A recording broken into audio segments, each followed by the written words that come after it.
কালযবন খুব শক্তিশালী, তাকে নিয়ে গেছেন। কালযবন ধরতে যাচ্ছেন, উনি পিছিয়ে পিছিয়ে যাচ্ছেন, গিয়ে একটা গুহার সামনে গিয়ে কৃষ্ণ দাঁড়িয়েছেন।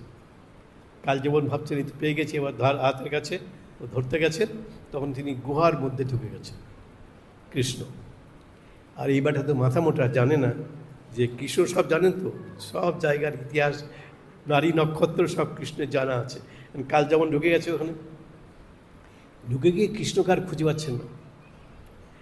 দেখছেন ওই অন্ধকারের মধ্যে দেখছেন কেউ একজন শুয়ে আছে। সে ভালো দেখ কৃষ্ণ ওখানে লুকিয়ে আছে, শুয়ে আছে। তা গিয়ে কৃষ্ণকে, ওই কৃষ্ণ ভেবে একটা লাথি মারেছে।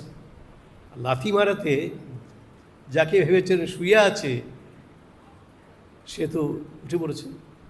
আসলে তিনি একজন খুব শক্তিশালী ঋষি, তিনি ধ্যানমগ্ন ছিলেন।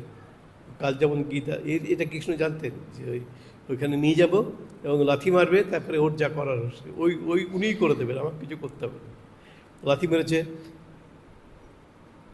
এদিকে ওই যে লাথি যাকে মারল তিনি একজন পরাক্রমী রাজা ছিলেন, পরে তিনি তপস্বী হয়ে তপস্যা করছেন, এবং তপস্যা করার পরে এই আশীর্বাদ তিনি পেয়েছেন, তিনি শুধু ঘুমোতে চান। অনেক যুদ্ধ করেছেন, এখন শুধু নিশ্চিন্তে ঘুমোতে চান। বলছে আমি এখন ঘুমোতে চাই, ঘুমো। আমার যদি কেউ ঘুম ভাঙে তাহলে আমি যার দিকে ওই ঘুম ভেঙে তাকাবো সে ভস্ম হয়ে যাবে। এটা কৃষ্ণ জানতেন, তাকে কিছু করতে হবে না, ওই কালযবনই নিজেই মরে যাবে। তো যেই লাথি মেরেছে, আর উনি তো সেই ঋষি সমাধিস্থ হয়েছিলেন, তার সমাধি ভেঙেছে, ধ্যান ভেঙেছে, আর তিনি তাকিয়েছেন। আর ওই তাকানো মাত্রই কালযবন ধ্বংস। কৃষ্ণকে কিছু করতে হলো না, ওই ঋষির দৃষ্টিতেই সেই কালযবন ধ্বংস হয়ে গেল। তাহলে কৃষ্ণ তো কিছু করলেন না, কৃষ্ণ তো করে নিয়ে গেছেন, বাকি কাজটা সে নিজেই করে নিয়েছে। তো কৃষ্ণ কখনো অহেতুক লোকক্ষয় করতেন না।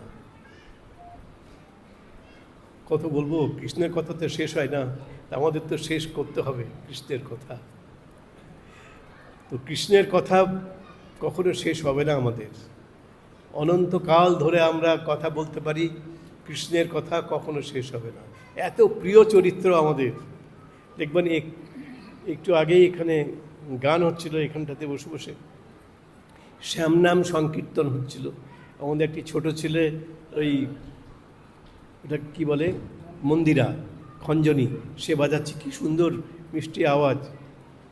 আর আমাদের অরুণ মহারাজ শ্যামনাম কীর্তন গাইছেন।